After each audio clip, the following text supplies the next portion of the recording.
Bienvenue à la troisième session du séminaire, enfin au troisième séminaire de la saison 2021-2022. Y a-t-il d'abord des annonces à faire, Jean-Philippe, spéciales? Non, non. Le prochain se tiendra en juin, on dira ça à la fin. Le 23 juin. Et on aura le colloque à Lausanne. Voilà, on aura le colloque sur le sport universitaire à Lausanne le 1er juin. Voilà, auquel nous nous rendons à plusieurs pour communiquer.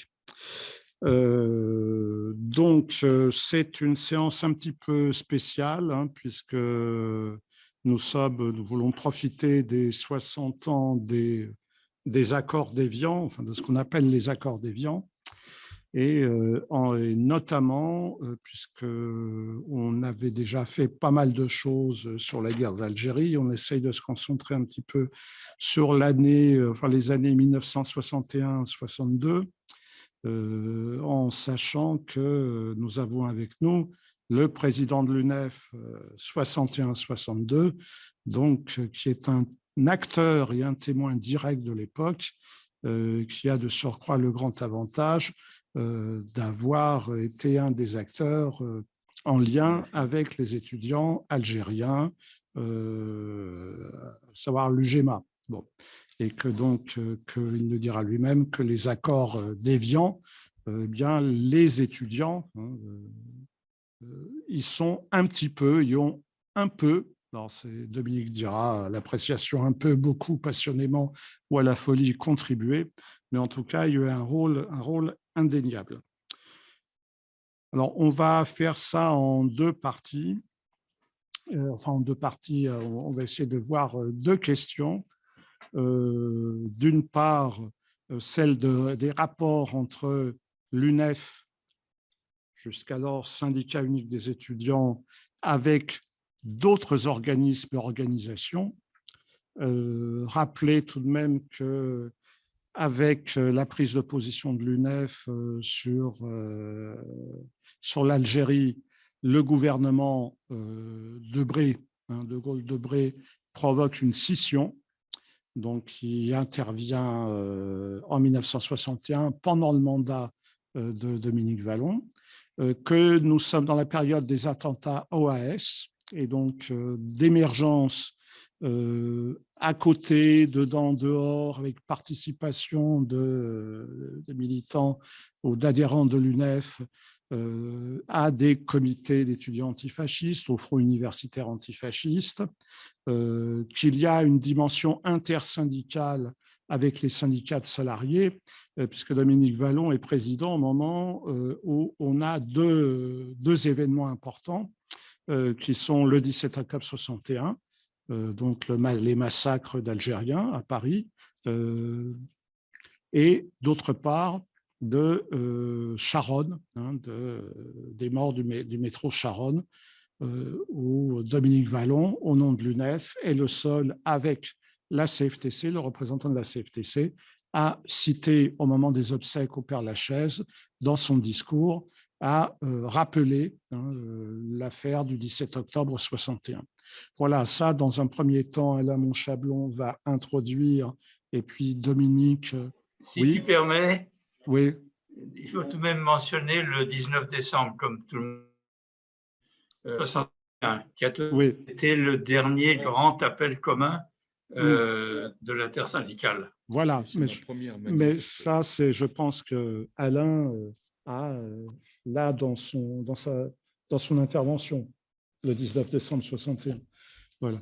Et puis ensuite, nous passerons à une deuxième phase que j'introduirai avec quelques éléments, et puis que Dominique complétera beaucoup, et puis sur lesquels on aura des échanges sur les rapports avec les étudiants algériens, et puis en même temps de qu'est-ce qui se passe dans le mouvement étudiant algérien. Bon, sachant qu'on ne va pas épuiser la chose aujourd'hui, Voilà.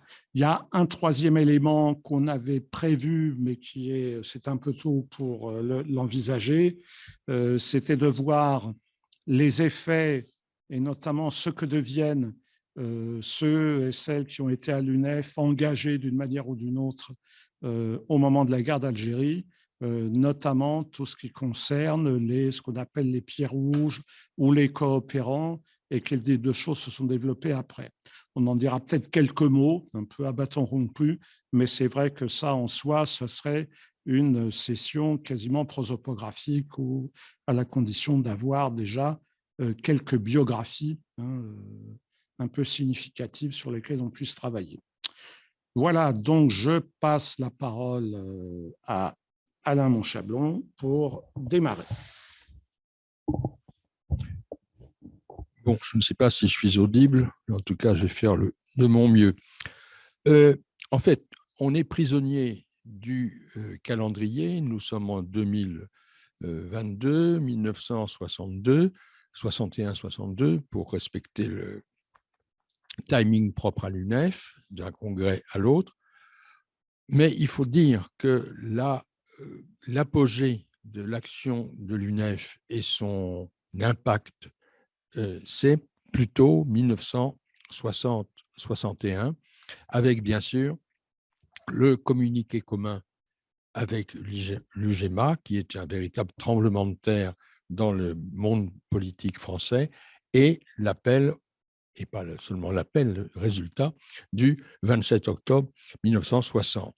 Bon, il faut avoir ça en tête pour voir que l'UNEF donc de 61 à 62 est sur la lancée d'un rôle qu'il a propulsé en quelque sorte à l'avant-garde, alors qu'elle ne tient pas à être isolée et que, au contraire, elle cherche à tisser le maximum de liens et à organiser le plus possible une action avec ce à quoi elle pense en premier, c'est-à-dire le front intersyndical. Ceci donc pour cadrer un peu les choses. Alors, on pourrait appeler ce que je vais développer maintenant l'UNEF et les autres. Alors, quels autres? Bien, on pourrait commencer par voir des cercles concentriques, en quelque sorte. L'UNEF à l'intérieur d'elle-même, l'UNEF, disons, sa majorité, et ceux qui ne sont pas la majorité. Et puis, les rivalités, et ça débouche sur la scission qui est faite en 1961 du mouvement étudiant. Autre, ce sont les organisations politiques étudiantes. C'est également les rapports avec les universitaires. C'est également je parlais du front intersyndical, hors donc du monde universitaire, le rapport avec les syndicats, confédérations ouvrières et syndicats enseignants. Et puis, un autre qui est vraiment tout à fait autre, ce sont les rapports avec le gouvernement. Voilà. Bon. Si je prends l'UNEF elle-même, triomphal congrès de Lyon 1960, grand succès du congrès de Caen 1961, qui est celui de l'élection de Dominique Vallon, ici présent, ici témoin. Bien, enthousiasme, conviction des militants que l'attitude sur l'Algérie est la bonne et qu'il faut poursuivre. Tel délégué au congrès de Caen, je crois que c'est un délégué de Limoges, il faudrait que je vérifie mes notes, dit que les manifestations sur l'Algérie, pourtant interdites, sont plus nourries que celles sur les questions proprement universitaires. Paradoxe, évidemment, par rapport à une situation habituelle. Mais justement, la situation n'est pas habituelle. Notre ami Jacques Delpy coupe son micro. Ça nous permettra d'éviter. Oui, parce qu'on entend des choses. Il y a des chaises qui bougent derrière ou je ne sais quoi. Non, il y a ma Non, mais- fille qui travaillait, Non, mais c'est très bien. ma fille qui Coupe le travaillait, micro. qui était Voilà. petite. C'est très bien. Coupe le micro. Et oui, Voilà. oui, il faut que je le trouve. Il faut que je le trouve. Il faut que je le trouve. Où est-il? Le bouton. Attends, Attends, ça y est. mais je vais Je peut-être. crois que je le vois. Désactiver le son. Pardon. Ah non, mais c'est bon. Normalement, je t'ai coupé là. Voilà. Désactiver le son. Ah non. Non, mais j'ai une capacité de Dis-moi où c'est. Je suis bon. La désactiver. Ah, désactiver. C'est désactivé là. Ouais, c'est bon. Alain peut continuer. On coupera au montage. Je reprends. Donc, j'en étais à, disons, la situation à l'intérieur de l'UNEF. L'essentiel, c'est bien ça, c'est-à-dire que la majorité des adhérents soutiennent l'action du Bureau national, et c'est vrai pour la quasi-totalité des AGE. Mais avec deux précisions.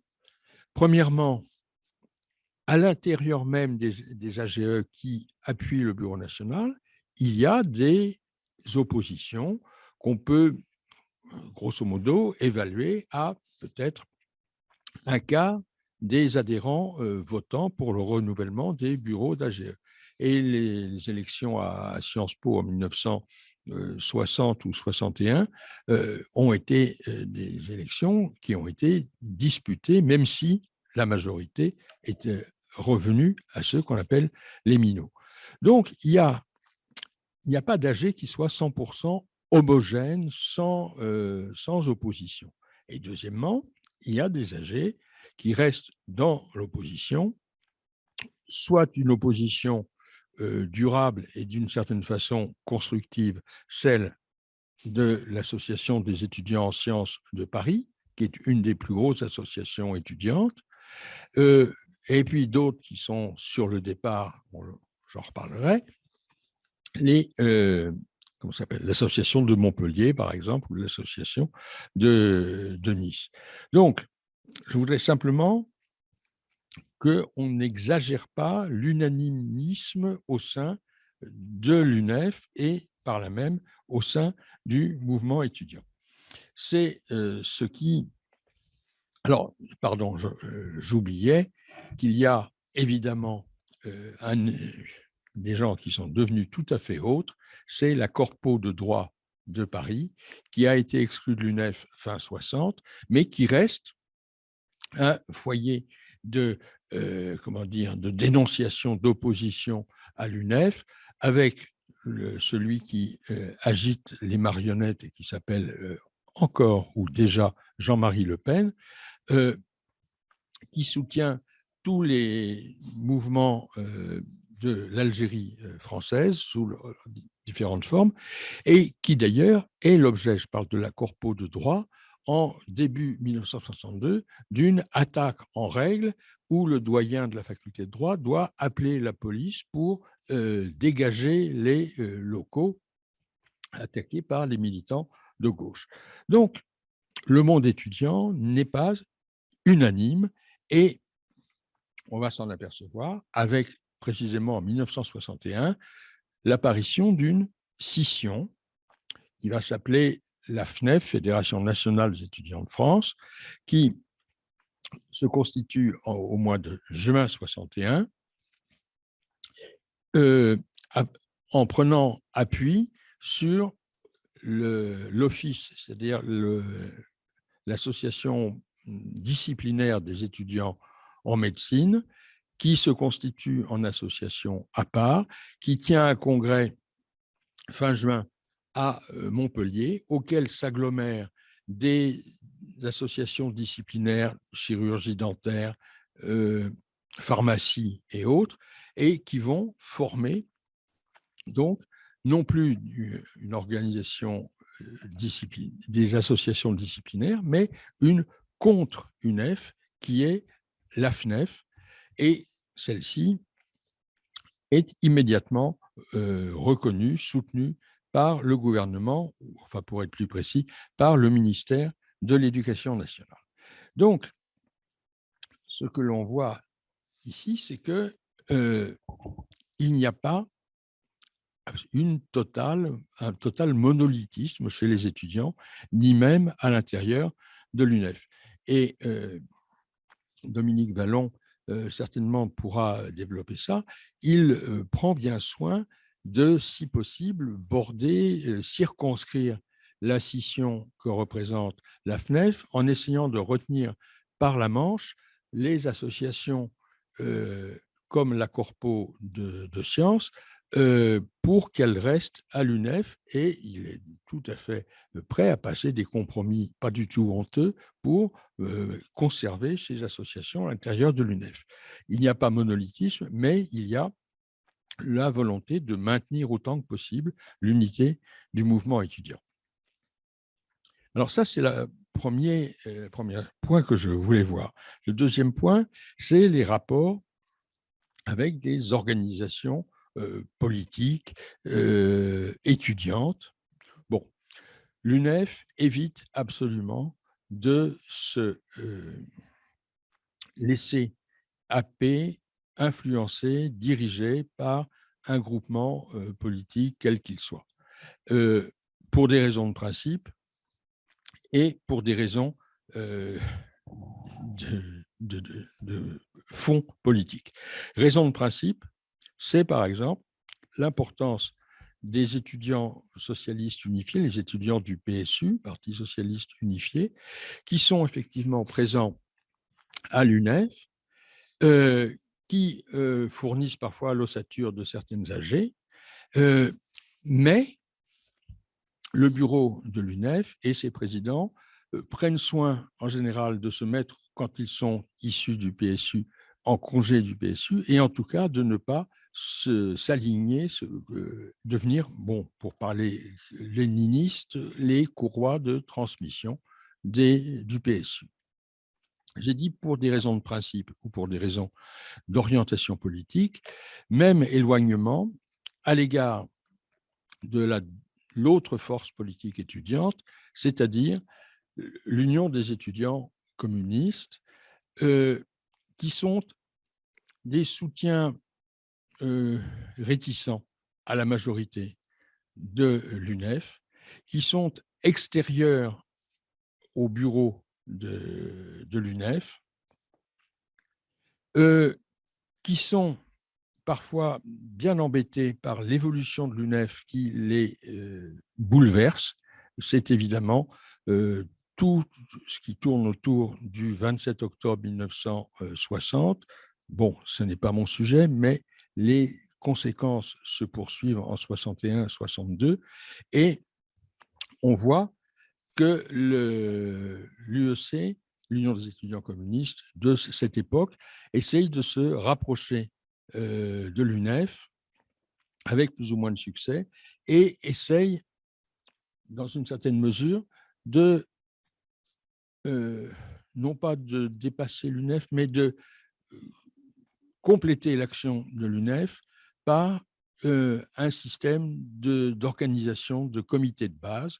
C'est la formation du Front universitaire antifasciste, qui semble avoir commencé en sciences, mais qui se développe surtout à la Sorbonne, faculté des lettres, et évidemment, étant donné qu'il vient de décéder, on ne peut que rappeler le rôle considérable qu'a joué Alain Krivine dans la formation et le développement du Front unitaire antifasciste. Antifasciste. Ce Front universitaire antifasciste rassemble des militants de gauche, pas seulement les communistes, et de toute façon, Alain Krivine est dès cette époque un étudiant communiste un peu en marge, mais ce Front universitaire antifasciste, qui est beaucoup plus activiste que ne le sont les AG dans l'organisation de petites manifestations, dans des actions coup de poing, a également le soutien même participatif de certaines associations de l'UNEF, l'Association des étudiants en médecine, la Fédération des étudiants en lettres de Paris, et la direction de l'UNEF doit agir pour éviter d'être totalement dévoré, dépassé par ce fonds universitaire dont les objectifs sont plus limités que ceux de l'UNEF et qui pourraient mettre l'UNEF en difficulté. Je quitte les étudiants proprement dit, je ne quitte pas le monde universitaire. Pendant toute la période, l'UNEF a le souci de rester en contact avec les universitaires, que ce soit les syndicats universitaires ou que ce soit les personnalités universitaires. Par exemple, toutes les personnalités qui s'opposent à la guerre d'Algérie et qui offrent leur caution à des prises de position de l'UNEF. Comment dire ? Le 8 février a en quelque sorte effacé le 6 février, je parle de 1962. Je veux dire que le 6 février 62 a eu lieu une journée universitaire d'action et de protestation contre la guerre d'Algérie et pour la défense des valeurs humanistes et de la démocratie. Journée universitaire marquée dans toute la France à l'appel de l'UNEF. Journée universitaire qui aurait dû avoir son point d'orgue dans le grand amphi de la Sorbonne, ce qui lui est refusé par le ministère de l'Éducation nationale et ce qui se tient à la mutualité, si je ne me trompe pas, avec un texte qui a été discuté et élaboré à plusieurs et qui est prononcé par le doyen Georges Vedel de la faculté de droit, une des personnalités les plus en vue du monde universitaire de l'époque. Ça s'est produit le 6 février. Ce qui s'est passé, c'est que le lendemain a eu lieu une série de plastiquages de l'OAS, pas contre Vedel cette fois-ci, mais contre, on le sait, diverses personnes, dont le domicile d'André Malraux, qui a éborgné une petite fille et qui est à l'origine de la manifestation immédiatement décidée du 8 février, dont tout le monde se souvient, et on l'a célébré, si je peux dire, cette année, en reléguant dans l'ombre la journée universitaire du 6, mais il faut... on est là pas seulement pour la mémoire, mais pour l'histoire, il faut rappeler que cette composante, l'appui des universitaires, la recherche de l'entente avec le monde universitaire, est un des éléments considérables de l'action de l'UNEF. Autre élément considérable, autre élément, oui, à considérer, disons, c'est les rapports intersyndicaux. L'UNEF avait engagé en 1960 la rencontre avec les étudiants de l'UGEMA, en affectant de considérer que l'UGEMA était une organisation étudiante représentative et, pendant qu'on y est, peut-être à caractère syndical. L'UNEF cherche des rapports avec les organisations syndicales nationales françaises, syndicats enseignants, confédération ouvrière. Les manifestations, en principe, se font avec elles. Bon, nous avons l'exemple qui est celui du 19 décembre 1961, qui est la première manifestation de rue intersyndicale à l'appel de l'UNEF, enfin, avec la recherche de la part de l'UNEF, première manifestation, donc, ayant comme titre effectif la paix en Algérie et la dénonciation de l'OAS. Il aura fallu du temps pour arriver à cela. Les rapports sont effectivement à la fois recherchés et difficiles. Exemple tragique, consternant, le 17 octobre 1961, ce massacre dont on a reparlé assez récemment, eh bien, l'UNEF n'arrive pas à susciter contre lui, contre l'action de la police, quelque chose de construit, de dénonciation syndicale et encore très modéré dans les termes, avant le 30 octobre, c'est-à-dire 13 jours de discussion plus ou moins byzantine pour obtenir la dénonciation de ce massacre d'État. Ça donne une idée des limites et des faiblesses du front intersyndical. Bon, et on en trouve la trace au lendemain du 8 février 62. Je parlais tout à l'heure donc de la manifestation du 8 février 1962. Elle est accompagnée de la mort de 9 manifestants, des obsèques grandioses qui sont faites quelques jours après, le 13, au cours desquelles intervient Dominique Vallon, président de l'UNEF, et il y a toutes les confédérations syndicales prennent la parole pour honorer les morts au cours de cette journée. Eh bien, des différents orateurs, il n'y en a que 2, celui de la CFTC et Dominique Vallon pour le compte de l'UNEF, a associé les morts du 8 février et les massacrés du 17 octobre. L'unité syndicale ne s'est pas faite jusque-là, sauf dans les deux noms que je viens de prononcer. Donc, voyez que parler de l'UNEF en 61-62, c'est parler d'un mouvement ascendant, actif, qui joue un rôle considérable. Ce n'est pas parler d'un mouvement qui ne récolte que des succès, que des appuis. Et évidemment, je termine par l'attitude gouvernementale qui est de bout en bout hostile. Dominique Vallon en est la personnification personnelle, mais pas seulement. C'est au cours de cette période que définitivement la subvention de l'UNEF est abolie, que Dominique Vallon est interdit de se présenter à l'ENA et surtout que le gouvernement reconnaît à grande vitesse la nouvelle née FNEF, lui accorde au Centre national des œuvres 3 sièges en la décrétant représentative, ce qui ne pouvait pas être prouvé, même avec la meilleure volonté du monde. Bon,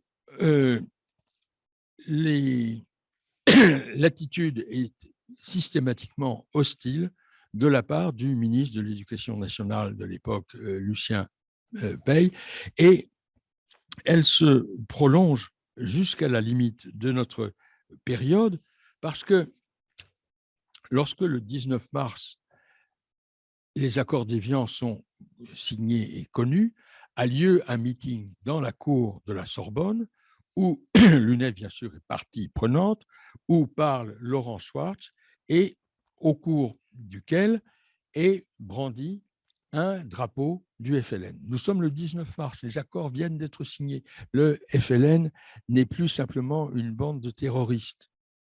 Il est reconnu par le gouvernement français qui vient de signer avec lui les accords. Eh bien, le ministère de l'Éducation nationale diligente des enquêtes pour essayer de trouver, identifier la personne, une jeune fille, qui a brandi ce drapeau du FLN, veut engager une action judiciaire, rembarre, je parle du ministère de l'Éducation nationale, les doyens des différentes facultés parisiennes qui font valoir que peut-être que ce n'est pas le moment le meilleur pour engager des poursuites et qu'il serait peut-être temps de pacifier un peu l'opinion, et essaye à tout prix donc d'identifier et de poursuivre la porteuse et éventuellement ses complices de ce drapeau du FLN. Apparemment, ça n'a été sans succès. Voilà ce que je voulais dire en me répétant, c'est une histoire qui n'est pas seulement un chemin semé de pétales de rose, c'est une affaire, disons, accidentée et dont l'UNEF se sort effectivement très bien. Voilà, je pense avoir oublié des tas de choses, mais je compte sur les autres participants, Dominique Vallon en tête, pour me les rajouter. Je voudrais poser avant, une part à Alain, d'autre part à Dominique, comme ça, avant que tu démarres. Une question à Alain, c'est, à moins que j'ai mal entendu, tu n'as pas parlé de ta première manifestation, même si c'est anecdotique, puisque Dominique en parlait, celle de décembre 61. Et à Dominique, une question sur l'investissement de l'UNEF dans le colloque de Royaumont qui se tient à Lille, à la 4e session, avec des juristes sur l'autodétermination. Donc avec beaucoup, c'est un colloque très juridique de défense contre la répression. Peut-être que tu en dis un mot parce que je l'ai vu dans les archives, je n'ai pas travaillé dedans, hein, puisque c'était avant-hier que je l'ai vu, mais voilà. Peut-être Alain d'abord, puis après pour nourrir ta biographie, et puis après… Oui, c'est une question qui est parfaitement inutile, mais je réponds quand même. Oui, c'est ma première manifestation de rue, 19 décembre 61, et c'est la première fois que j'ai vu d'ailleurs dans une rue qui venait de déserter et par les manifestants et par la police, des chaussures qui traînaient par terre. C'est la première image que j'ai de manifestation. Voilà, on s'arrête là et on passe aux choses sérieuses. Voilà, Dominique, tu peux réactiver ton micro et à toi la parole, nous coupons le nôtre. Bon. Bonjour à tout le monde, bonjour Jacques. Merci Alain. Je pense que, bon, il a dit les choses les plus importantes. Bon, et c'est vrai que l'année majeure de l'UNEF, c'est 1960, c'est clair. Et que les deux versants de son action, à la fois la relation avec l'UGMA et les discussions avec la partie algérienne sur les négociations à engager et l'indépendance à préparer. Je reviendrai sur le fait que ces indépendances n'étaient préparées par personne, et évidemment pas par l'UNEF. Et puis l'autre volet étant les manifestations populaires en France, au niveau étudiant, au niveau intersyndical. Alors, juste revenir sur ce qu'il a évoqué sur le fait que l'UNEF, c'était pas homogène, c'est sûr. Et il a donné l'exemple de Sciences Po, où il est vrai que j'avais été élu en 59, pardon, à la présidence avec, je crois, 15 voix de majorité. Et j'avais eu le Titus pas beaucoup mieux à l'automne 60. André Larquier avait été élu l'année également pour 60-61 avec le même nombre, une majorité aussi faible. Alors, c'était un cas un peu extrême, mais ça m'amène à revenir sur le fait qu'il faut distinguer UNEF et AGE, et Paris et la province. C'est-à-dire qu'on avait des AG qui étaient d'une puissance très grande, d'abord par la gestion des services, restaurants universitaires, aide aux étudiants, que n'avaient pas les AG parisiennes, puisque les restaurants étaient directement gérés par les œuvres. Et d'autre part, des expériences militantes qui étaient enracinées dans pas mal de villes depuis de nombreuses années. Alors, ça veut dire aussi que lorsqu'il y avait des appels nationaux, comme pour le 27 octobre en 60 ou le 19 décembre 61, dans beaucoup de villes de province, il y a eu des réunions intersyndicales qui se sont effectuées. Le conflit avec la CGT et le PC est un conflit qui s'est centré sur Paris. Pour les raisons évidentes, c'est qu'une manifestation à Paris était particulièrement dangereuse. Et donc, elle a eu lieu dans les conditions que l'on sait, c'est-à-dire à la mutualité avec un débordement extérieur. Ce qui n'a pas empêché la police, qui avait donné son accord sur cette formule, de matraquer l'extérieur. Mais pour le 27 octobre, il y a eu des villes où il y a eu une action unitaire, CGT, UNEF, CFDTC, etc., FEN et tout, et même assez nombreuses. Et le mot que tu évoquais, disant il y a plus de monde pour les manifestations Algérie que pour les manifestations, je crois qu'il était effectivement vrai pour partout. Et d'ailleurs, j'y reviendrai peut-être, mais qu'à Paris, on a abandonné quasiment ou échoué à monter des actions revendicatives massives, notamment dans la rue, comme l'avait été la manifestation de décembre 58 à l'île de Danton en réponse au général de Gaulle. Bon, ça, c'est le premier élément. Le deuxième, sur la FNEF, j'ai regardé la circulaire de l'UNEF de juin 61, du 26 juin, qui raconte ce qui s'est passé avec le ministère. Je donne le calendrier parce que tout de même, il est significatif. Le 13 avril, nous demandons un rendez-vous au ministre. Il nous reçoit le 25 mai, ce qui est déjà un signe de conflit. Et vous le savez, à cette occasion, il nous a demandé d'abandonner notre action politique, c'est-à-dire l'action sur l'Algérie.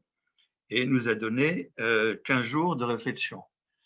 Alors, je lui avais dit que la réflexion, c'était très bien, mais qu'en l'occurrence, bon, il n'y avait pas matière vraiment à modification à venir. Et il nous reçoit pour nous entendre le 7 juin. On lui dit qu'on ne peut pas accepter un tel chantage et que nous continuons sur les mandats qui nous ont été donnés. Il a coupé court à la discussion, refusé toute discussion sur les problèmes universitaires ou sociaux que nous avions abordés par des dossiers qu'on lui avait fait passer. Et c'est donc le 7 juin. Et alors, je lis dans cette circulaire, la circulaire du 26 juin, nous avons appris tout récemment qu'au cours de la première moitié de la semaine précédente, M. Paille avait signé un arrêté nommant au conseil d'administration du CNO 2 étudiants choisis dans l'opposition au bureau, ainsi qu'une personnalité présentée par la même opposition. À notre connaissance, il n'existe actuellement aucune organisation étudiante qui puisse revendiquer le titre nécessaire d'association nationale la plus représentative pour être représentée au conseil d'administration des œuvres.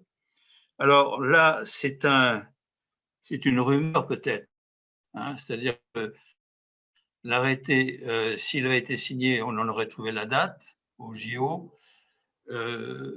Disons que la FNEF a été vraiment une création. Je ne dis pas qu'il n'y avait pas un terrain d'opposants tout à fait proche d'une droite presque extrême, du côté du droit, de l'office de médecine, de dentaire, etc., pharmacie. Mais la preuve en est aussi que dans cette composition initiale de cette organisation FNEF, il n'y avait aucune AG, aucune corpo adhérent à l'UNEF. C'était des offices qui n'étaient pas en tant que tels membres de les institutions UNEF. Et donc, évidemment, une fois que l'organisation a été créée par le cabinet du ministre, elle avait toute possibilité de se développer, les soutiens financiers, connaissances, éventuellement, que sais-je, dans certains rectorats, peut-être aussi des interventions, j'en sais rien.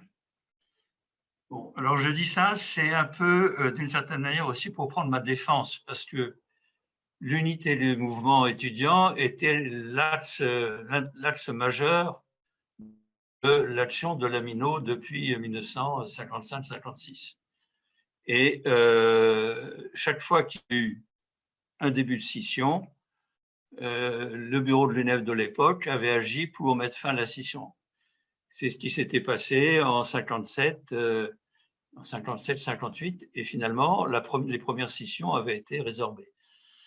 Donc là, c'est une scission qui en fait s'est développée.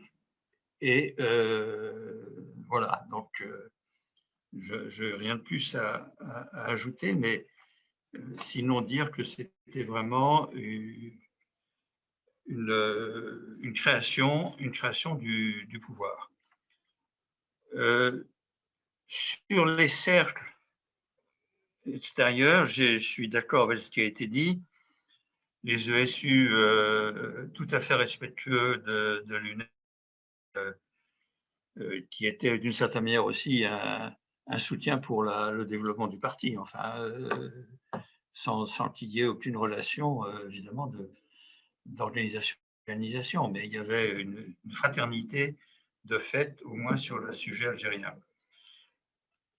Côté de l'EC, soutien réticent, j'irais pas jusque, enfin, j'aurais pas mis le mot réticent. C'est-à-dire qu'à la fois l'EC tenait certaines, notamment la GPLA, les ENS, et d'une certaine manière plus ou moins la GEMP, et se trouvait confronté à un refus de la MINO, enfin de la majorité de la MINO, en tout cas des bureaux de l'UNEF, de voir des représentants de ces AG dirigés par des communistes aller au bureau de l'UNEF. Alors, je ne connais pas l'histoire de ce refus de l'entrée des communistes au sein du bureau de l'UNEF, qui doit être assez antérieur. Je me souviens que en 1960, à cause du conflit avec le PC, il était évidemment impossible qu'il y ait un membre du PC, même s'il était contestataire dans son organisation, pour participer à des discussions internes du bureau de l'UNEF, dans lesquelles on avait forcément affaire avec les relations avec la CGT et les difficultés éventuelles avec elle et surtout avec le PC.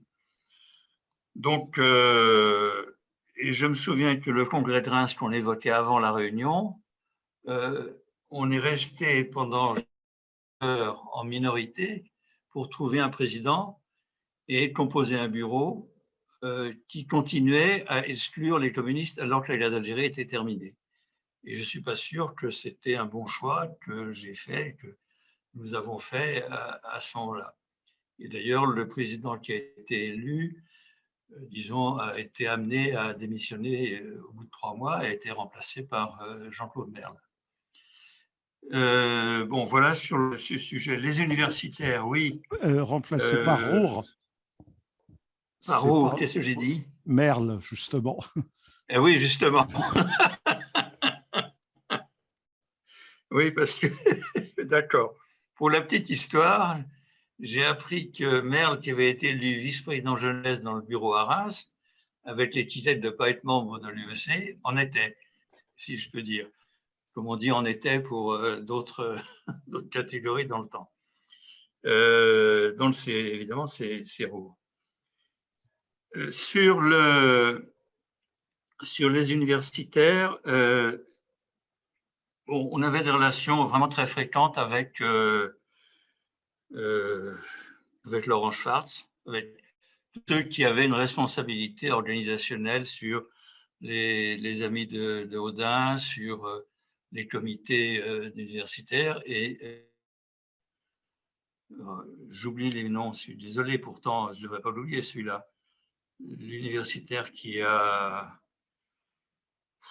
fait des ouvrages sur la répression, enfin qui a des grands, un double nom. Pierre Vidal-Naquet. Voilà, Vidal-Naquet. Bon, je me souviens de discussions avec Oriou, avec Julien, etc., avec les universitaires communistes, Brouillat et Georges. Bon, donc, c'était un élément très, très, très important intellectuellement et psychologiquement pour nous, même si sur le plan purement organisationnel, ça n'avait pas de conséquences. Une petite question sur, c'est bien d'avoir mis en avant le 6 février, qui était notre réaction devant l'impossibilité de renouveler un accord intersyndical après le 19 décembre. Et donc, avec la Ligue des droits de l'homme et la FEN, on a monté cette manifestation qui a été un succès parce que sur le plan universitaire, ça a marché partout en France.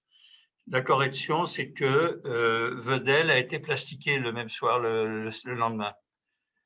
Et d'ailleurs, c'est à cause de ça que je n'ai pas pu être au 8 février à retrouver un cortège, parce que je devais aller présenter mes condoléances à Vedel, qui était d'ailleurs absolument furieux contre moi. Et Vedel n'était pas le premier choix. J'aurais préféré Schwarz, mais finalement, Vedel était un bon choix parce que le sujet, c'était tout de même la démocratie en danger, déjà le début de la guerre et l'action du pouvoir. Donc, c'est un texte qui se justifiait en tant que tel. Bon, ensuite, je crois que j'ai rien à rajouter. Le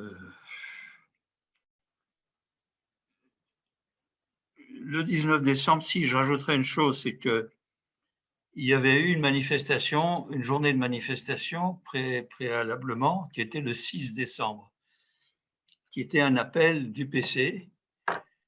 Je ne me souviens plus si le PC l'avait senti directement en premier ou si la CGT l'avait lancé seule. C'était un appel comme le 27 octobre, c'est-à-dire lançant un appel à toutes les organisations de se réunir autour de leur plan PC-CGT pour une journée d'action commune. Et un 27 octobre à l'envers, si je peux dire. Et donc, bon, l'UNEF a refusé d'y participer, puisque le PC était... Le PSU, après nous avoir consulté, a répondu oui, il ne pouvait pas faire autrement. Mais en région, il y a eu des AG qui ont participé parce qu'il y avait un front unitaire qui se constituait naturellement au-delà même de la CGT et de l'AG, avec la FEN, les syndicats universitaires éventuellement, quelquefois peut-être la CFDT. Le 19 décembre, effectivement, la première manifestation à Paris dans la rue. La mutualité l'était dans son esprit et dans ses débordements. Mais là, pour la première fois, nous avons affronté frontalement le veto, l'interdiction de la préfecture de police qui a affronté frontalement les manifestants d'une manière violente qui pouvait laisser penser que ça pouvait encore être pire. Ça l'avait été le 17 octobre, parce que là, le mot d'ordre de Papon était beaucoup plus ouvert et ouvrait à tous les excès et tous les crimes qui ont pu être commis le 17 octobre. Et c'est pour ça que pour le 8 février, on pouvait dire que c'est une bavure dans la mesure. En même temps, c'était un bataillon ou deux, je ne sais plus, deux escadrons, je ne sais plus le terme de l'ENSA, encadrés par des commissaires de police, etc., et qui ont chargé, alors que les dirigeants syndicaux qui étaient en tête du cortège s'étaient avancés pour dire qu'ils avaient donné l'ordre de dispersion de la manifestation, qu'il y a eu une action volontaire qui a porté, qui a eu les conséquences que l'on sait, et qui, moi j'aime bien citer le grand historien des crimes du nazisme à l'égard de l'ensemble des Juifs. J'oublie le nom, je ne sais plus le nom propre. Raoul Hilberg. Hilberg. Et Hilberg disait une formule très juste en disant, pour les nazis, il n'était pas nécessaire d'avoir les ordres de Hitler, il fallait agir dans le sens de Hitler. Et donc je crois que Papon, c'est exactement cette méthode-là, on agissait dans le sens de Papon le 17 octobre, le 8 février, le 19 décembre et d'autres choses encore. Voilà, bah, écoutez, le 13 février, oui, en fait, on n'était que 4 orateurs, hein, c'est-à-dire que la FEN, même si la FEN n'avait pas appelé pour le 8 février, mais elle avait récupéré ensuite. Par contre, il n'y avait pas Force ouvrière, et c'était donc la CGT et la FEN qui se sont abstenus de mentionner les Algériens. Alors, ce qui est intéressant aussi justement pour ton intervention, c'est le discours qui est préparé, dactylographié, et où tu rajoutes à la main la référence au 17 octobre. Donc, tu peux le raconter là en 2 minutes. Oui, hein, non, c'est anecdotique, mais pour des historiens, ça a une certaine importance. C'est-à-dire que, effectivement, c'était un discours qui était très bien rédigé. Il y a beaucoup de choses justes et fortes dans ce texte, qui était rédigé par Jean Lecuir. Et bon, première faute de ma part, on en avait discuté, mais je n'avais pas discuté sur le texte. Donc, et le texte est sorti de la frappe au moment où je partais avec un copain en voiture pour m'amener à la République rejoindre la Beau Travail. Donc, en le lisant, je vois qu'il n'y a pas la manifeste mention du 17 octobre. Donc, je le rajoute à la main, je le prononce et je garde le papier dans la poche sans avoir même l'idée de le rendre au bureau pour archivage. Et donc, les archives de l'UNEF ne contiennent pas, et donc tous les historiens qui ont évoqué ces manifestations ont mentionné que seule la CFTC avait associé les Algériens dans un discours de Duvivier qui était le discours du romantisme révolutionnaire de Paul Vigneault, le rédacteur, quoi, qui était assez extraordinaire et qui marchait sur les plates-bandes du PC d'une manière provocatrice. Mais c'était un beau discours. Quoi? Jacques, tu veux parler? Non, non. Non, non, pas encore. Pas encore. Bon, voilà. Bon, voilà les. Comment dire ce qu'on sait sur le comportement du ministère de l'Éducation nationale, c'est qu'on sait que c'est vraiment Debré qui, dès le début, dès le congrès de Lyon, avait fait une affaire personnelle, que c'était pour lui le scandale absolu et qu'il était absolument pas normal que des étudiants dépendants de la bonne volonté de l'État pour les accueillir à l'université ou leur verser des bourses et nourrir au restaurant universitaire prennent des libertés antinationales de cet ordre. Donc, tout ce qu'on a appris par des gens qui avaient été dans les cabinets ministériels, c'est que, effectivement, il y a une chose que je mentionnerai, c'est le Club Jean Moulin aussi. C'est que il avait été question, après le communiqué UNEF-UGEMA de Lausanne de mai 60, il avait été question que ça avait été évoqué d'une dissolution de l'UNEF. Et on avait su à l'époque qu'il y avait comme ministre, c'était Michelet. Il y avait également Buron, et dans les cabinets de Michelet et Buron, il y avait des chrétiens de gauche qui étaient membres du Club Jean Moulin et par lesquels on avait un certain nombre d'informations de genre. Et lorsque je suis allé en juillet 60 à Tunis pour le congrès de l'UGEMA, présidé par Ferhat Abbas,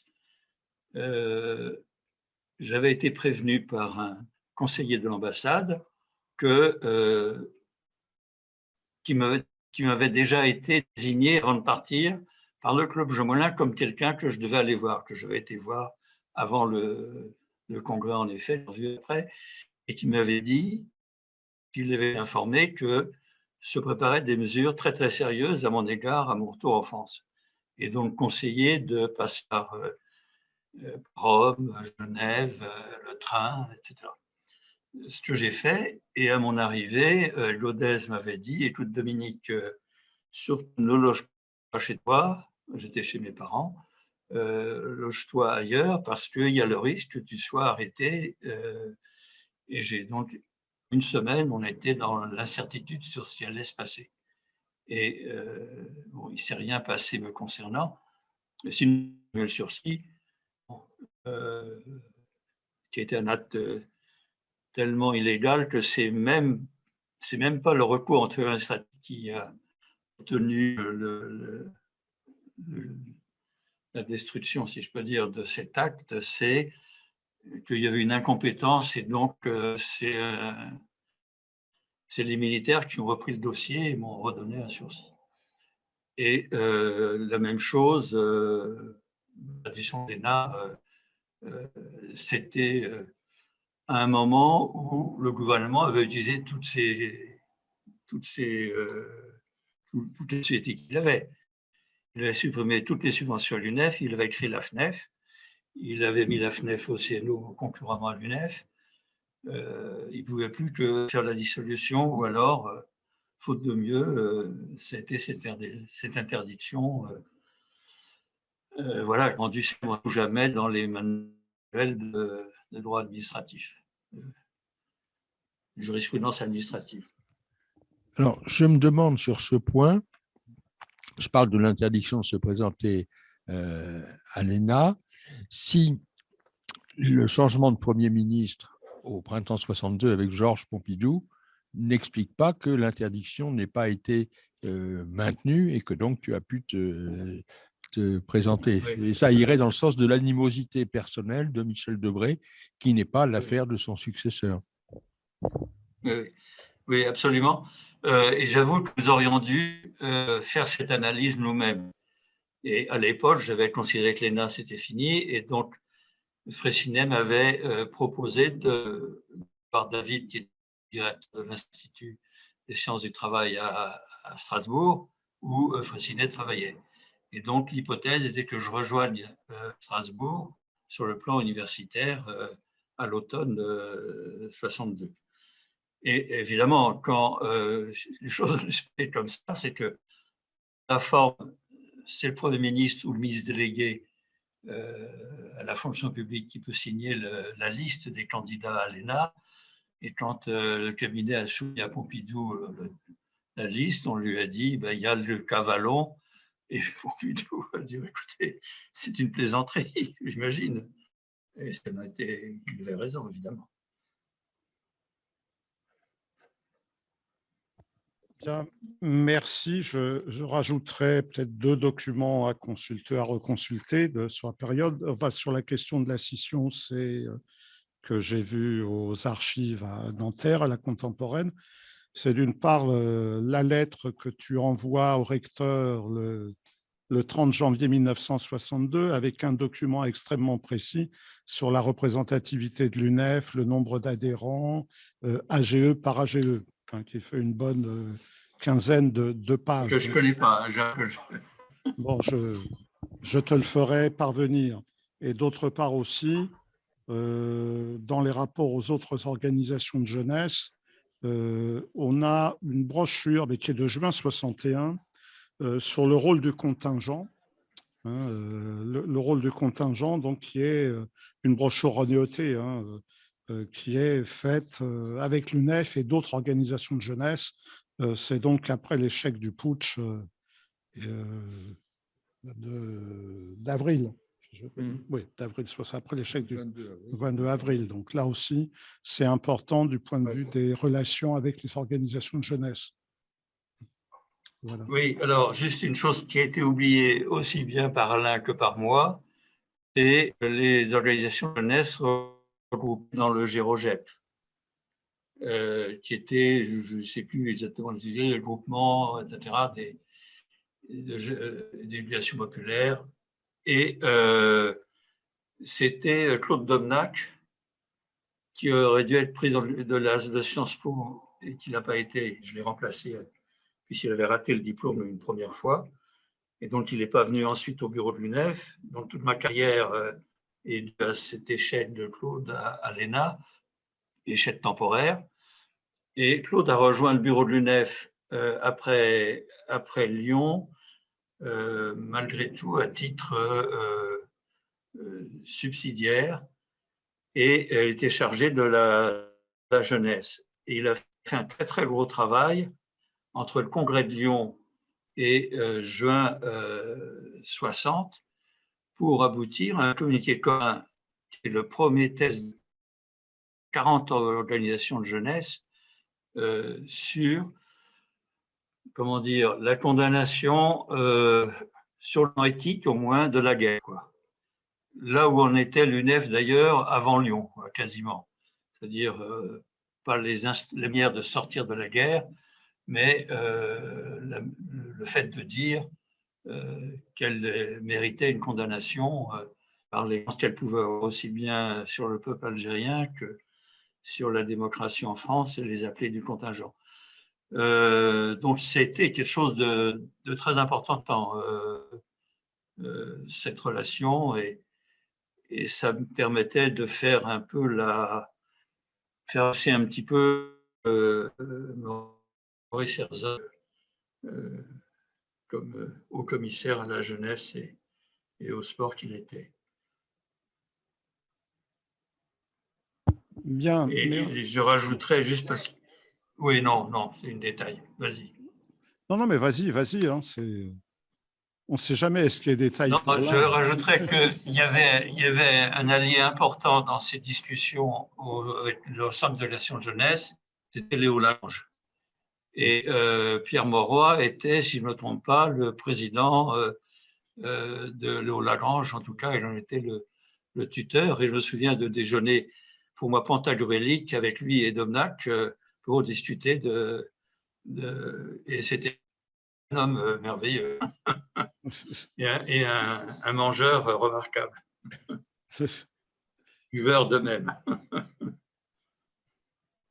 Pour nous à l'UNEF, qui étions à la portion Greux, c'était somptueux. Le restaurant médico-social. Ah oui. Voilà. Donc, on va passer à une deuxième partie qui va peut-être être plus courte aujourd'hui, mais elle sera longue parce que je pense qu'il y a pas mal de travail à faire. Donc, c'est un peu plus sur les rapports avec l'UGEMA. Hein? Delpi, je crois, plus tard. Il demande rien, il a disparu, il demandera. Et il est dans une zone qui est difficile de connexion. Donc, je ne vais pas revenir ici sur toute une série de choses qui ont déjà été faites ou écrites. Je pense d'abord évidemment au livre de Dominique Vallon, donc, qui est Combat étudiant pour l'indépendance de l'Algérie, UNEF UGEMA 55-62, ni sur le livre qui est plus un livre d'entretien de Clément Henri Moore avec toute une série de dirigeants de l'UGEMA, et l'article que j'avais commis et qui est dans les cahiers du Germe, qui donne, disons, en une dizaine ou douzaine de pages, un point de vue un peu global sur la période.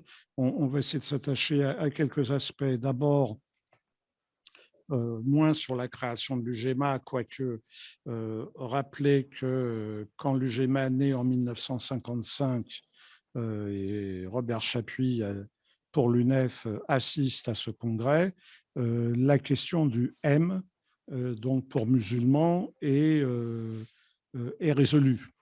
C'est-à-dire qu'effectivement, ce n'est pas encore une organisation officiellement liée au FLN. Les débats qui ont lieu entre UNEA, UGA ou UGEMA sont tranchés. La minorité qui veut Union des étudiants algériens décide de ne pas tenir un congrès parallèle. Nous sommes dans une période où il se plie à la volonté majoritaire et se replie pour certains, tel Mohamed Harbi, quitte en fait les affaires étudiantes pour s'investir dans d'autres tâches au sein du FLN et au sein de la Fédération de France. Bon. On a plusieurs congrès de l'UGEMA et une transformation de l'UGEMA en UNEA, mais ceci intervient tardivement après l'indépendance. Qu'est-ce qu'on peut... le troisième congrès de l'UGEMA a lieu en décembre 1957. En janvier 1958, le pouvoir politique français prononce la dissolution de l'UGEMA et l'UGEMA va continuer avec, d'une part, à l'échelle européenne, avec les études européennes, et en Algérie, mais très peu, puisque les étudiants qui étudiaient en Algérie n'étudient plus en Algérie. Ceux qui étudient sont en Europe, un certain nombre sont encore en France, et donc se retrouvent au sein de la section universitaire du FLN directement. Donc, on a des liens un petit peu compliqués, hein, parfois, entre UGEMA, hein, et FLN, hein, ce qui va déboucher par une démission collective du bureau exécutif de l'UGEMA en juin 1958. Le 4e congrès de l'UGEMA se tient à Tunis en fin juillet 1960. Roby, excuse-moi. Oui. Là, tu as fait une erreur de date. La démission du bureau de l'UGEMA a eu lieu en août 61. Il y en a eu deux. Non, il n'y en a pas eu. D'accord. Non. Eh ben, l'UGEMA, oui. n'a pas démissionné, le bureau de l'UGEMA n'a pas démissionné. C'était les mêmes membres, à quelques exceptions près. Ils sont partis s'installer d'abord à Lausanne, puis double siège Lausanne et Tunis, mais il n'y a pas eu de démission. Il y a eu des problèmes avec la Fédération de France constants. Ça, c'est un autre sujet. Enfin, c'est un autre sujet. D'accord, je vais vérifier. Moi aussi, ça m'avait étonné, mais c'est Moore qui le met dans sa chrono. Donc, c'est. Il prouve qu'il n'y a pas de perfection. Voilà, il a peut-être fait une erreur parce qu'effectivement, je penchais plus vers 61, on a la crise de 61. Voilà. Le 4e congrès de l'UGEMA qui se tient à Tunis. On a une lettre, hein, donc, que je suis autorisé à dévoiler, donc imprimée, des époux Cholet, qui critiquent l'absence de retour, puisque grosso modo, leur explication, c'est on va vers la fin de la guerre, on va vers l'indépendance. On avait accepté le M de musulmans pendant toute la période de la guerre, et ils se voient malgré tout refuser d'être considérés comme des Algériens à part entière. En fait, on a dès ce moment-là dans l'UGEMA une discussion, des éléments d'une discussion qui vont revenir en 62-63 sur le code de la nationalité en Algérie. Bon, quelle définition de la nationalité? C'est pour ça que l'UGEMA, c'est important. Et enfin, on a le dernier congrès de l'UGEMA qui se tient à Alger le 23 août 1963. Et ce qui est assez curieux, c'est qu'on a un document, j'ai un document qui s'appelle de la délégation étudiante ex-ALN, donc Armée de Libération Nationale, qui s'intitule Premier congrès national des étudiants algériens. Donc, c'est un document qui a la première page, c'est ça, hein, ce qui correspond effectivement à ce qu'on connaît comme étant le 5e congrès de l'UGEMA, qui va devenir en fait Union nationale des étudiants algériens. Donc, la question des rapports avec l'UNEF, elle est constante. Alors, première chose, c'est la discussion sur le M de musulmans, et toutes les discussions qu'il y a autour, semblent visiblement ne pas poser de problème ou échapper, hein, à l'UNEF. Comme Robert Chapuis, qui participe au congrès de 55, il ne signale pas, ça ne me pose pas de problème à l'UNEF. Ça pose plus de problèmes aux Algériens qu'effectivement à l'extérieur. Bon, ce qui peut se comprendre parce qu'on est dans le soutien et on ne va pas s'immiscer. En sachant que l'UNEF est transparente, la vie de l'UNEF est plus transparente pour les Algériens que ne l'est la vie des instances de l'UGEMA et de la section universitaire du FLN pour l'UNEF. Et donc, on a dans les archives toute une série d'éléments qui montrent à la fois la nécessité de maintenir des liens avec l'UNEF de différentes manières, en insistant notamment sur les liens avec les AGE, c'est-à-dire le côté pratique des choses, tout en disant que, grosso modo, il faudrait tout de même que l'UNEF s'aligne sur quasiment toutes les positions de l'UGEMA pour qu'on puisse officiellement reprendre de véritables relations, collaborer, etc., etc. Il faut savoir, enfin, que, à la suite de la dissolution de l'UGEMA et devant l'impossibilité d'organiser des élections en France, de réunir les étudiants, puisque ça serait une reconstitution pénalement sanctionnée, et bien finalement, à partir de là, à partir de la fin de 58-59, le Congrès sera composé par des délégués désignés par la section universitaire du FLN, en accord avec la fédération.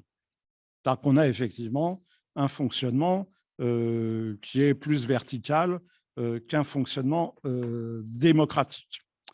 Alors, je voudrais tout de même relativiser le propos que tu as eu tout à l'heure en disant l'UGEMA organise toute une série d'actions peut-être moins corporatives, puisqu'il n'y a pas d'université algérienne pour y avoir des revendications corporatives, mais c'est plutôt les services. C'est-à-dire qu'il y a une gestion des bourses pour les étudiants qui est gérée. Donc, l'octroi des bourses, les lieux où les étudiants du FLN, UGEMA sont autorisés à faire des études, c'est déterminé directement par l'UGEMA en lien avec le FLN, mais l'UGEMA, en fait, sert un peu, en quelque sorte, de ministère d'œuvres universitaires pour les Algériens. Il y a effectivement une activité qu'on pourrait dire corporative, de service, qui existe parce qu'en même temps, elle est nécessaire vu les conditions. Je conclus sur la conférence, et puis après, tu compléteras. Là, donc, ce sont des éléments qui sont malheureusement un petit peu en vrac parce que j'ai eu à peine les documents hier, donc je n'ai pas eu le temps de tout lire ni de bien organiser. Mais, par exemple, il y a une conférence nationale de la section universitaire qui se tient du 16 au 20 avril 1962 en vue de préparer le congrès de l'UGEMA. Donc, il y a une brochure qui est grosso modo une sorte de brochure programmatique qui est le rôle des étudiants, qui est absolument passionnante, dans la construction de l'Algérie nouvelle, dans la révolution algérienne. Donc, les étudiants sont au service de la révolution. Il y a donc des passages sur les relations avec l'UNEF. Il parle notamment du colloque qui doit se tenir avec l'UNEF. Et dedans, dans ce programme, le programme d'un enseignement laïque dans lequel l'éducation religieuse pourrait être donnée à la demande de toutes et de tous, c'est-à-dire pas uniquement musulmane, mais qui serait facultative, et vraiment l'idée d'un enseignement laïque. Donc, quand on voit aujourd'hui, effectivement, c'est important de rappeler cet épisode. Enfin, du côté français, à la fin, mais ça, c'est après ta présidence, il y a un certain nombre, j'ai vu qu'il y avait, par exemple, dans une circulaire au président d'AGE qui émane d'Abramovici, il y a une collecte, donc il écrit aux AGE, Abramovici, qui était chargé administratif, je ne sais pas très bien qu'est-ce que c'était cette fonction, mais enfin, il signe comme tel, qui rappelle qu'il y a une collecte pour les étudiants algériens et une collecte pour les étudiants espagnols, et qu'il convient aux AGE de faire remonter ce qui était recueilli pour ces collectes-là. Il y a une circulaire pour les camps d'été en Algérie, c'est-à-dire pour que des camps d'été qui soient organisés avec des universitaires, avec des étudiants algériens, donc ce qui est une sorte de prélude à quelle coopération on a.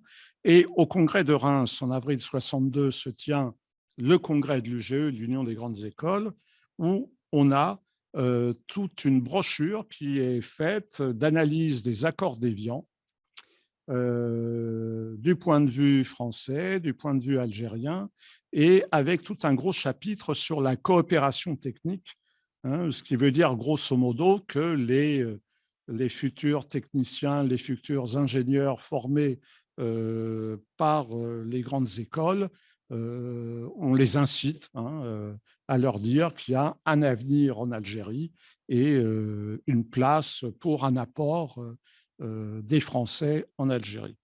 Voilà, c'est un petit peu en vrac, j'essaie d'ordonner un petit peu, ça le sera plus par écrit, mais c'est surtout pour te permettre de réagir, de compléter, d'intervenir. Voilà, à toi. Bon, écoute, merci. Alors, je vais commencer par le débat sur le M. Disons que le projet sans M de l'UGEA, alors il y a eu les deux formes, UNEA et UGEA. Au début, je crois que les militants parlaient d'UNEA, mais qu'ils se sont rendus compte qu'ils ne pouvaient pas demander une organisation nationale algérienne en France, donc c'est les militants, il y avait parmi eux, il y avait tous ceux qui étaient, disons, au PCA ou proche du PCA. C'est-à-dire que pour les dirigeants futurs et ceux qui se battaient sur le projet UGMA étaient, disons, sur une ligne qui était beaucoup plus directement proche de celle du LN. Et le grand orateur, ou en tout cas intervenant de l'époque, c'était Belaïd Abdel, futur Premier ministre. Et il y a une brochure de lui sur le sujet. Bon, il faut comprendre pourquoi ça ne choquait pas, le choix du M ne choquait pas l'UNEF, ni à ce moment-là, ni après.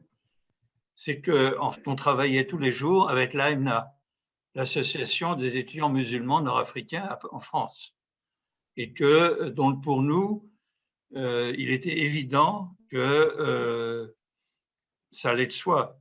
D'abord, les Algériens, sur leur carte d'identité, il y avait encore le M figurait aussi. Et donc, c'était un mouvement dont le caractère nationaliste, même s'il n'était pas affiché de manière radicale au congrès constitutif de 1955, était évident. Et donc, ni Chapuis, ni tous ceux qui ont interrogé après, même Borrella, Lodez et moi, on n'a pas tiqué sur ce sujet-là. Bon, ensuite, sur les époux Cholet, bon, effectivement, il n'était pas au congrès, mais il n'était pas étudiant, il n'était pas membre. Il ne pouvait pas être membre de toute manière, mais à aucun titre. Ceci étant, il devait y avoir des anciens étudiants qui devaient encore être membres de l'UGMA, ça s'est fait partout. Au congrès de Tunis, où était Ferhat Abbas a, dans son discours, traité du sujet en disant qu'il était qu'à l'indépendance, le M n'avait plus de raison d'être et que l'Union nationale des étudiants algériens serait ouverte à tous les étudiants d'Algérie qui accepteraient les statuts ou également la ligne directrice. C'était une raison pour que, en ce qui me concerne, un peu responsable des relations avec l'UGMA en 60 et puis président ensuite, je n'ai pas tiqué. C'est un peu après que j'ai pris un certain nombre de choses moins plaisantes. Sur la section universitaire de la Fédération de France, bon, d'une part, il y a eu un problème avec la Fédération de France dès le lendemain de la dissolution. C'est-à-dire que visiblement, le bureau de l'UGMA a quitté la France précipitamment. L'un d'entre eux, d'ailleurs, avait été arrêté, mais a été libéré, et pour la sécurité. Et la Fédération de France a considéré qu'il n'était pas normal qu'elle n'ait pas été consultée, qu'on n'ait pas discuté avec elle de la manière dont les choses allaient fonctionner. Alors, ensuite, il y a eu des problèmes. Quand tu as parlé que les délégués au Congrès étaient désignés par la Fédération, c'était toujours les délégués de France. Parce que pour le reste, on avait des sections de l'UGMA un peu partout en Europe, qui étaient aussi des sections du FLN, ou devaient être également des sections du FLN, mais ne l'étaient pas toujours, d'où certains problèmes, notamment en RDA, où la section de l'UGMA, qui était importante, plus d'une centaine d'étudiants, avait revendiqué des positions d'autonomie politique et était considéré donc comme crypto-communiste par la direction de l'UGMA. Parce que la direction de l'UGMA avait plusieurs rôles. Celui qu'elle a rempli le mieux, c'est le rôle international de propagande pour le monde de l'armée, du mouvement de libération nationale. Et donc, l'UGMA était devenu vraiment un emblème, au même titre que l'équipe de football algérienne, quoi, dont d'ailleurs le vice-président de l'UGMA était le conseiller politique quand elle a été constituée.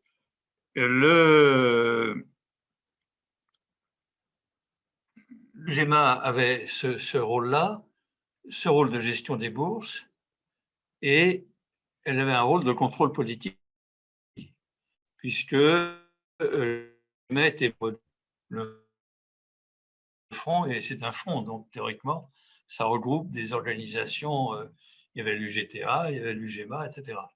Mais le secrétaire général de l'UGTA avait dit aux gens de l'UGMA qu'il les enviait, qu'il considérait que l'UGMA avait une autonomie relative par rapport aux instances dirigeantes du Front et du GPRA plus grande que celle de l'UGTA, sans doute parce que l'UGTA était tout de même jugé plus important.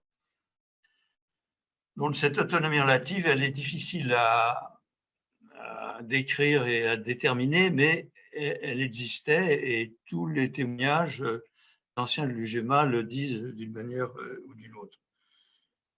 En ce qui concernait l'UNEF, nous avions des relations tout à fait indirectes avec la Fédération de France via un correspondant qui était désigné Fédération de France, qui était notre correspondant pour les questions étudiantes et universitaires.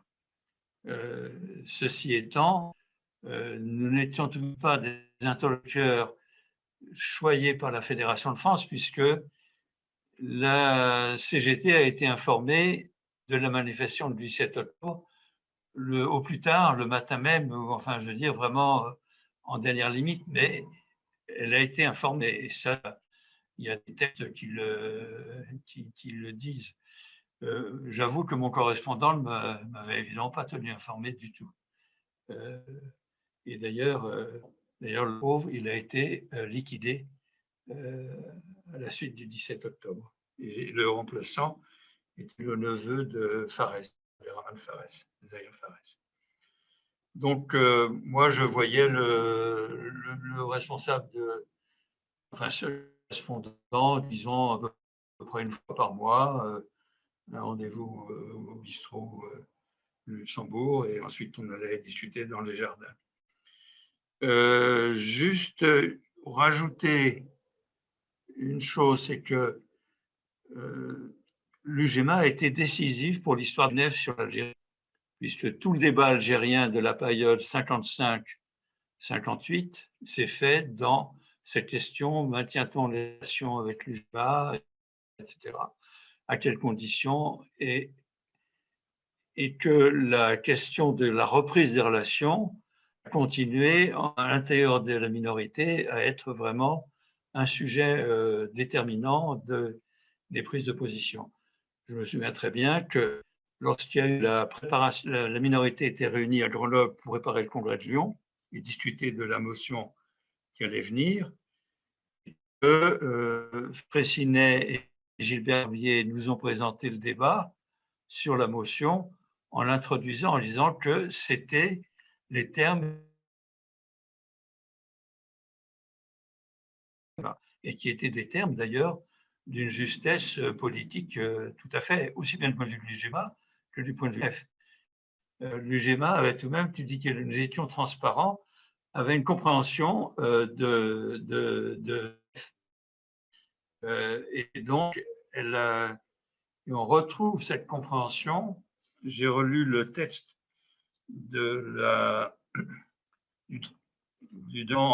message envoyé, long message envoyé par l'UGMA à l'UNEF pour le congrès de Caen. Et à ma grande surprise, il est d'une modération, il félicite l'UNEF, il est une modération absolument inattendue, a posteriori, et dans laquelle le Sahara n'est pas mentionné en toutes lettres, mais seulement l'intégrité du territoire que nous avons pris de la motion du Congrès. Ils auraient demandé plus, je pense qu'on en aurait discuté à l'UNEF, mais on aurait été prêt à mettre le Sahara en toutes lettres s'il fallait.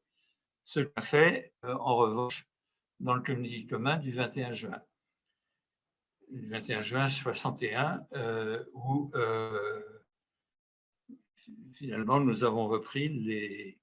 Enfin, de toute manière, le Sahara, pour moi, pour nous, c'était une évidence.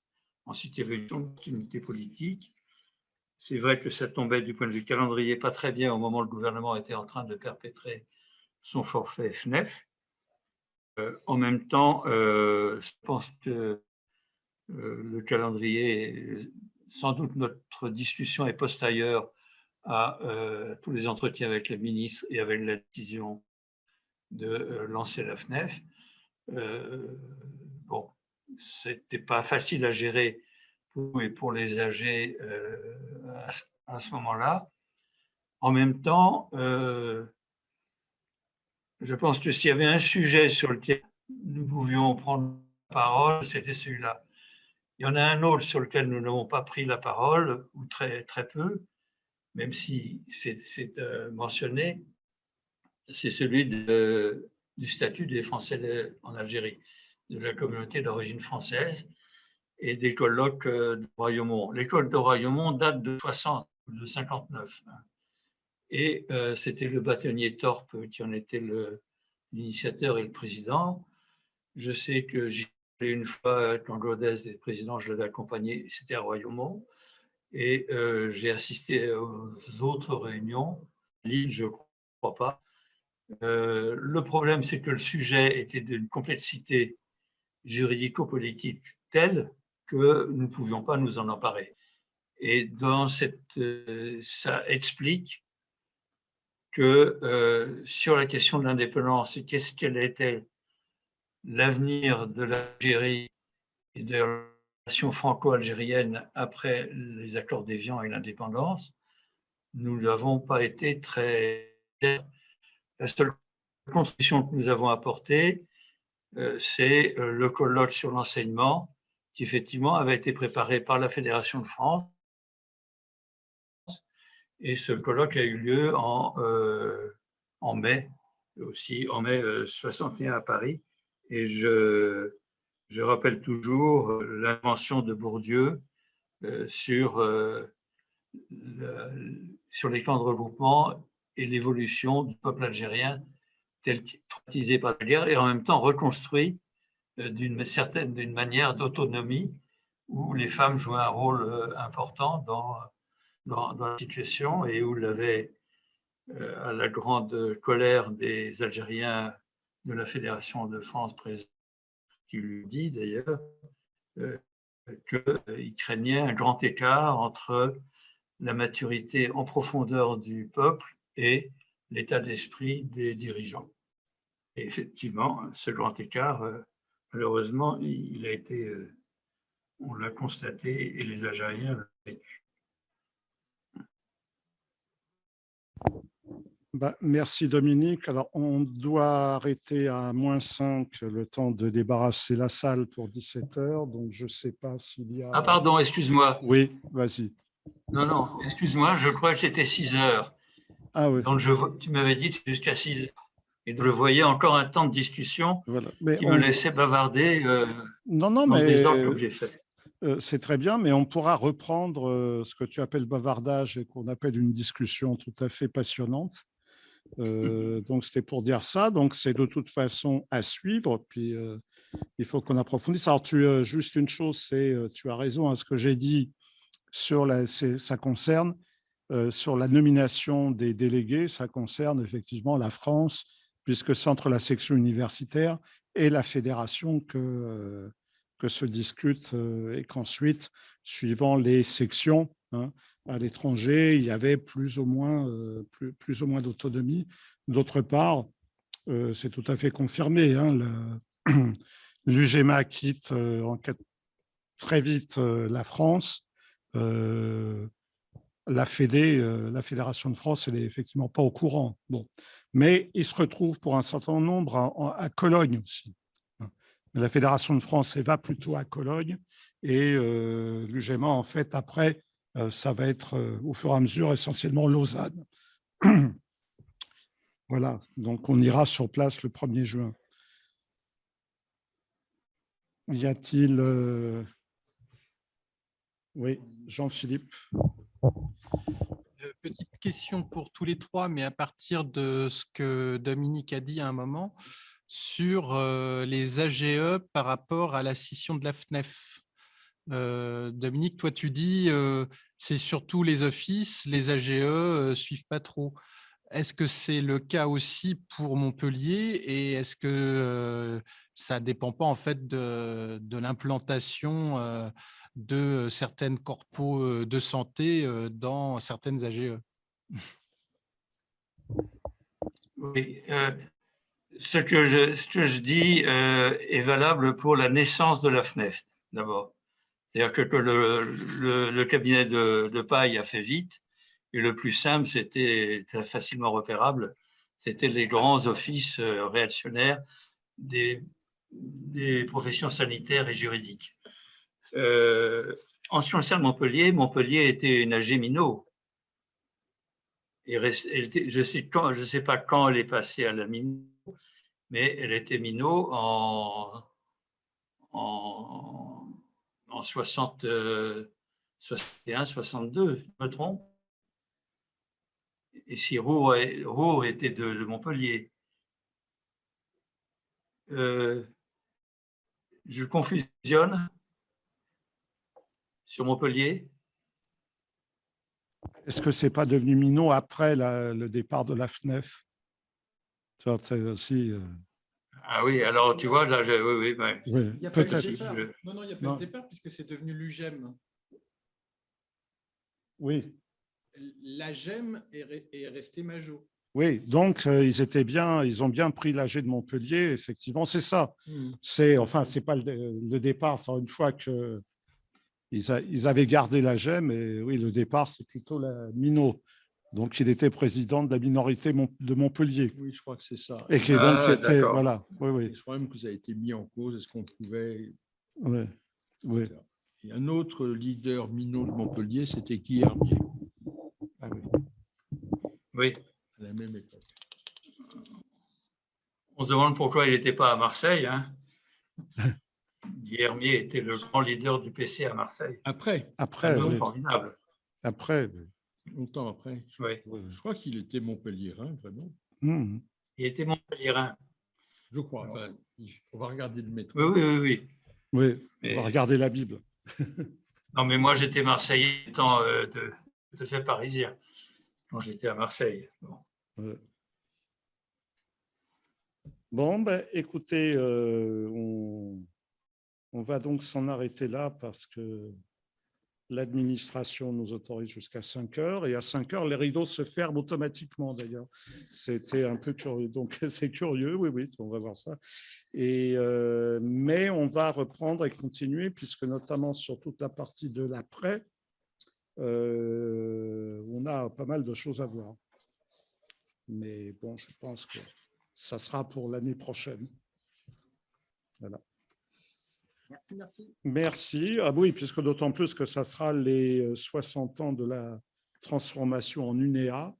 Donc, on pourra essayer de faire avec des Algériens. Là, j'ai notamment quelqu'un à qui téléphoner, mais qui est actuellement en Espagne, qui est donc à contacter. Donc, on va accumuler encore des éléments. Eh bien, merci à toutes et tous. Et puis, à bientôt, et surtout à Et Dominique. merci à vous, merci. Et merci à Dominique. bonne continuation. Bah, toi aussi, mais tu es embarqué dans cette continuation. Nous t'embarquons avec nous. Oui. Voilà. Bon, alors. Attention. Attention. 1, 2, 3, on coupe. Ciao.